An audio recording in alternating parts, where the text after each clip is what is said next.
नमस्कार बच्चों, आज हम कक्षा 12 राजनीति विज्ञान में वार्षिक परीक्षा योग्य कुछ महत्वपूर्ण प्रश्न लेकर के आए। 30 प्रश्नों की श्रृंखला है। इसमें से 25-22 प्रश्न अवश्य पूछे जाएंगे। पहला प्रश्न है, गोर्बाचोव सोवियत संघ के राष्ट्रपति किस वर्ष बने? बेटा सही आंसर है 1985 ईस्वी में। 1985 ईस्वी में गोर्बाचोव सोवियत कम्युनिस्ट पार्टी के महासचिव बने और 1985 में सोवियत संघ के राष्ट्रपति बने। और गोर्बाचोव को ही सोवियत संघ के विघटन का जिम्मेदार माना जाता है। नेक्स्ट प्रश्न, मालदीव में 1968 ईस्वी के बाद कौन सी शासन प्रणाली अपनाई गई? मालदीव भारत के दक्षिण में स्थित छोटा सा द्वीपीय देश है। इसमें इस बेटा अध्यक्षात्मक शासन प्रणाली अपनाई गई। नेक्स्ट प्रश्न है, केमिकल विपन संधि पर कितने देशों ने हस्ताक्षर किए थे? केमिकल विपन संधि पर 181 देशों के द्वारा हस्ताक्षर किए गए और यह संधि 1992 ईस्वी में हस्ताक्षरित की गई। नेक्स्ट प्रश्न, फिलीपींस के कोर्डिलेरा क्षेत्र में कितने लाख मूलवासी लोग रहते हैं? फिलीपींस के कोर्डिलेरा क्षेत्र में 20 लाख लोग निवास करते हैं।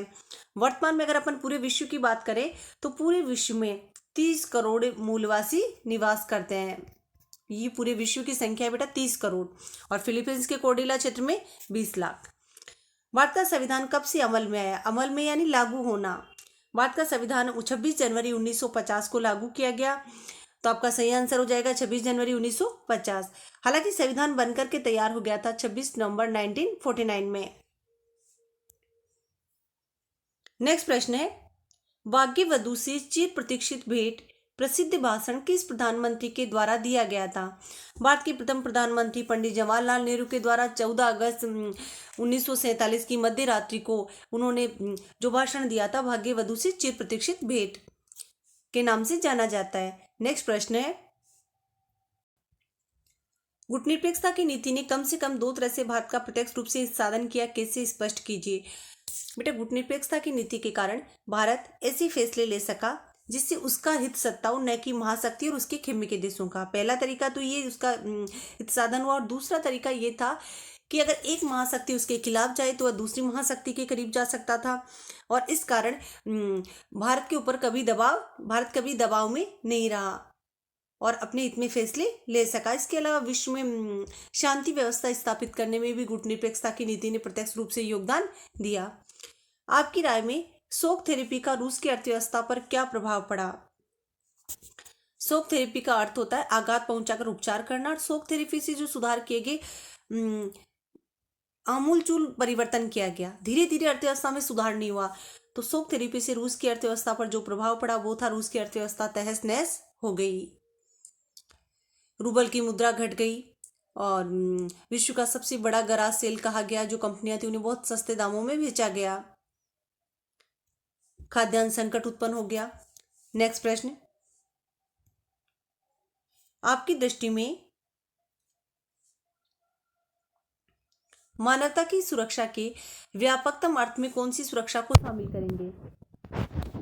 तो बेटा अपन ने सुरक्षा के रूप पढ़े थे परंपरागत और गैर परंपरागत। तो गैर परंपरागत में एक संकीर्ण अर्थ लिया जाता है और दूसरा व्यापक अर्थ। तो व्यापकतम अर्थ में मानव की सुरक्षा में शामिल किया जाता है आतंकवाद, अकाल, महामारियां, प्राकृतिक आपदाएं।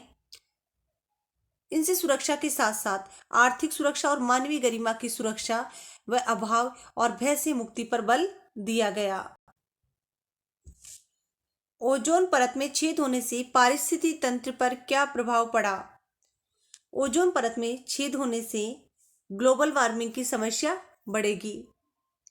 इसके साथ ही मनुष्य की प्रतिरोधक प्रणाली कमजोर होगी और अनेक बीमारियों का कारण बनेगा। और बेटा जो ग्लोबल वार्मिंग की समस्या होगी इससे क्या होगा? हिमखंड पिघलेंगे, समुद्र जल स्तर बढ़ेगा और जो नदी द्वीपीय देश है उनके डूबने की संभावना बनी रहेगी। और पराबैंगनी किरणें जब धरती पर आएगी तो मनुष्य की प्रतिरोधक क्षमता कमजोर हो जाएगी, अनेक बीमारियों का कारण बनेगा। सेकंड, मतदान के किन्हीं 2 तरीकों को बताइए।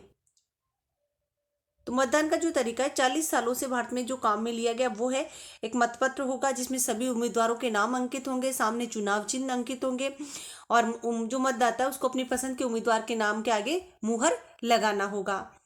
वर्तमान में जो तरीका काम में लिया जा रहा है वो है इलेक्ट्रॉनिक वोटिंग मशीन। इसमें बेटा जो इलेक्ट्रॉनिक वोटिंग मशीन है उम्मीदवारों के नाम होंगे और सामने उनके चुनाव चिन्ह होंगे। अपन को उनके नाम के आगे जो अपनी पसंद का उम्मीदवार है बटन दबाना होगा। तो ये मतदान के 2 तरीके प्रचलित हैं। नेक्स्ट प्रश्न,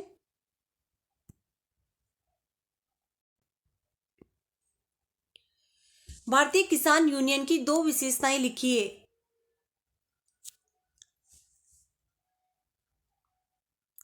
पहली विशेषता है बेटा, सरकार पर अपनी मांगों को मानने के लिए दबाव डालने के क्रम में भारतीय किसान यूनियन ने रैली, धरना, प्रदर्शन का सहारा लिया है।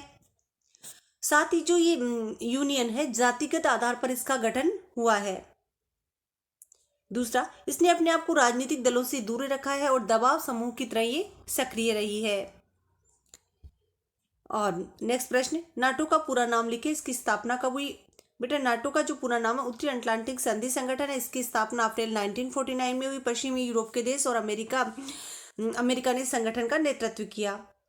नेक्स्ट प्रश्न, आतंकवाद का आशय बताइए। राजनीतिक हिंसा या खून खराबा आतंकवाद का आशय है। और इसके अंदर जो तरीके अपनाए जाते हैं वो है विमान अपहरण करना, भीड़ भाड़ भरी वाले स्थान पर बम विस्फोट करना और एक डर या भय उत्पन्न करना।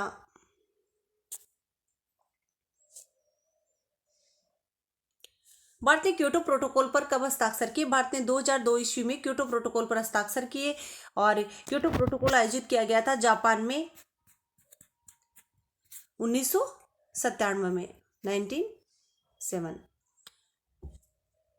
नेक्स्ट प्रश्न, राज्य पुनर्गठन आयोग की स्थापना कब हुई? राज्य पुनर्गठन आयोग की स्थापना 1953 में हुई। इसकी सिफारिशों को लागू किया गया 1956 में और इसकी जो सिफारिश थी वो ये थी कि भाषा के आधार पर राज्यों का पुनर्गठन किया जाए।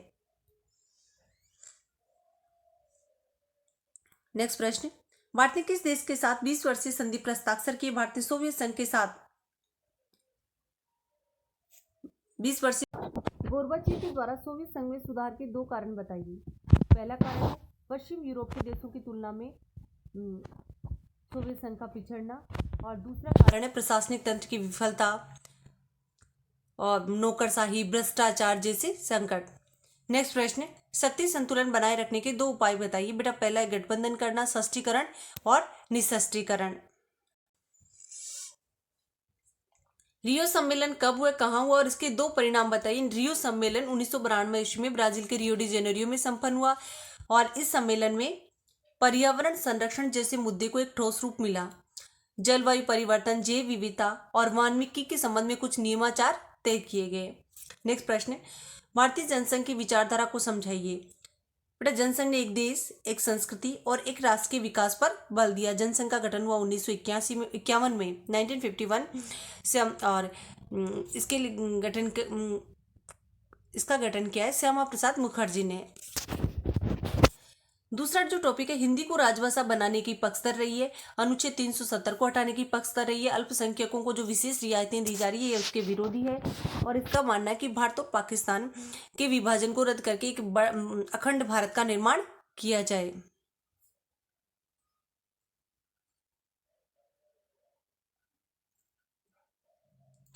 स्वतंत्र राष्ट्र बांग्लादेश के उदय के दो कारण लिखिए। बांग्लादेश का निर्माण 1971 में हुआ और इसके रीजन थे पूर्वी पाकिस्तान के ऊपर उर्दू भाषा को लादना। पश्चिम पाकिस्तान के द्वारा पूर्वी पाकिस्तान के ऊपर उर्दू भाषा को लादा गया, बांग्ला भाषा का तिरस्कार किया गया।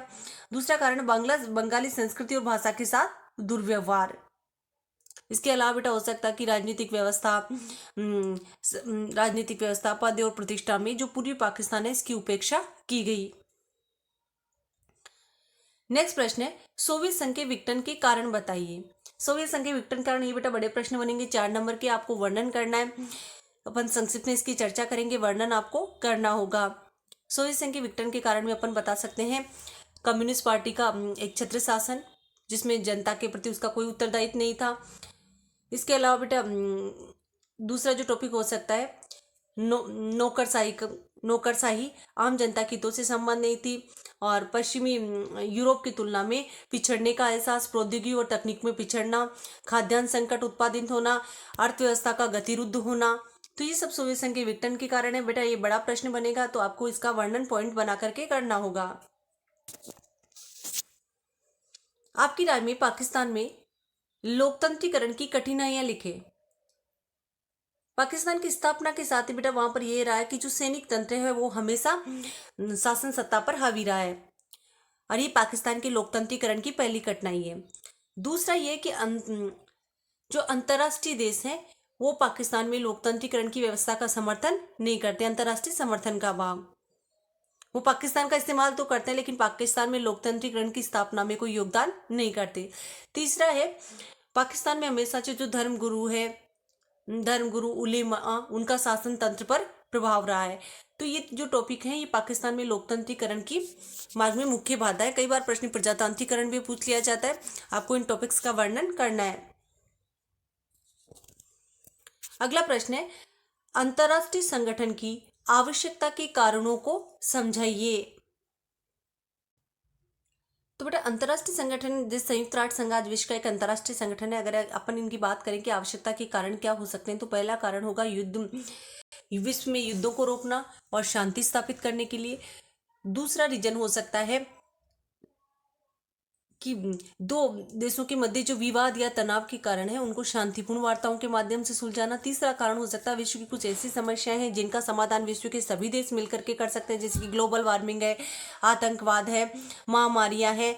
तो ऐसे में अंतर्राष्ट्रीय संगठन की महत्वपूर्ण आवश्यकता होती है। और वर्तमान में विश्व में जो अंतर्राष्ट्रीय संगठन है वो है संयुक्त राष्ट्र संघ। शीत युद्ध क्या है और इसके कारणों का वर्णन कीजिए।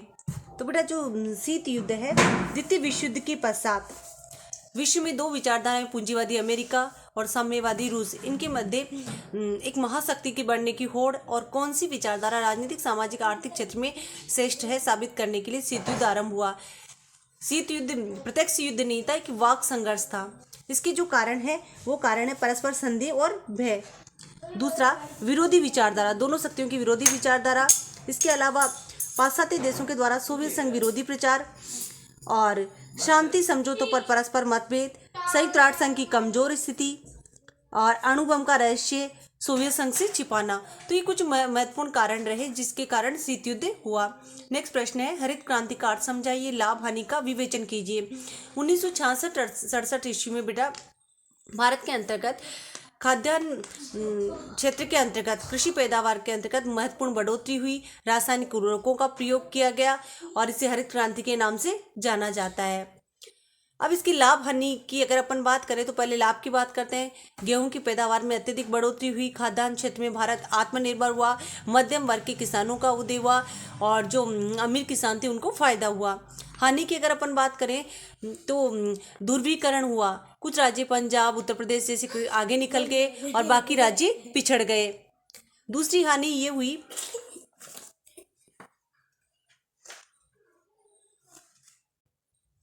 हरित क्रांति की जो नकारात्मक परिणाम है, हरित क्रांति के कारण गरीब किसानों और भूस्वामियों के बीच का अंतर मुखर हो उठा। इससे देश के विभिन्न भागों में वामपंथी संगठनों के लिए गरीब कृषकों को लामबंद करने के लिहाज से अनुकूल स्थिति उत्पन्न हुई। नेक्स्ट प्रश्न, नर्मदा बचाओ आंदोलन की व्याख्या कीजिए।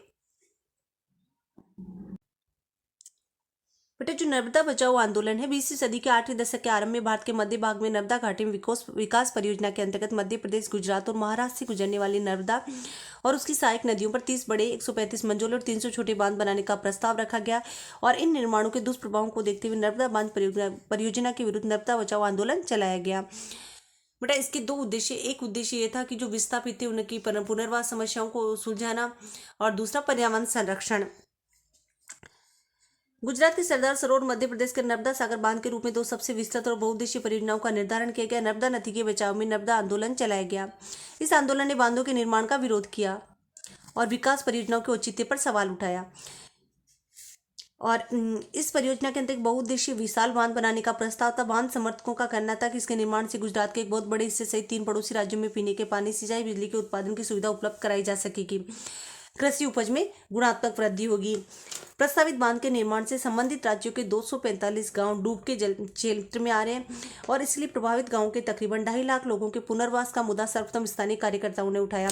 इन गतिविधियों को एक आंदोलन का स्वरूप 1988-89 के दौरान मिला, जब अनेक स्थानीय स्वयंसेवी संगठनों ने स्वयं को नर्मदा बचाओ आंदोलन के रूप में गठित किया। नेक्स्ट प्रश्न है, गठबंधन की राजनीति के उदय का भारतीय लोकतंत्र पर क्या प्रभाव पड़ा।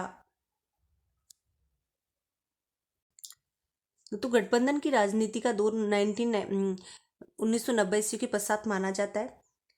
1990 के दशक के पश्चात को ताकतवर पार्टियों और आंदोलनों का उदय हुआ और पार्टियों और आंदोलनों ने समाज के सभी वर्गों का नेतृत्व किया। उभरी हुई पार्टियों में से अनेक ने क्षेत्रीय आकांक्षाओं की दावेदारी प्रस्तुत की। गठबंधन की राजनीति से मिले जुले मंत्रिमंडल ने अपना राजनीतिक कार्यक्रम प्रस्तुत किया। राजनीतिक समीकरणों में बार बार बदलाव होने लगे। कांग्रेस को सत्ता से बाहर रखने का प्रयास किया गया। क्षेत्रीय दलों का उभार उत्पन्न हुआ और इसके साथ ही जो गठबंधन की राजनीति है, गठबंधन की राजनीति ने विचारधारा के स्थान पर कार्य सिद्धि पर जोर दिया।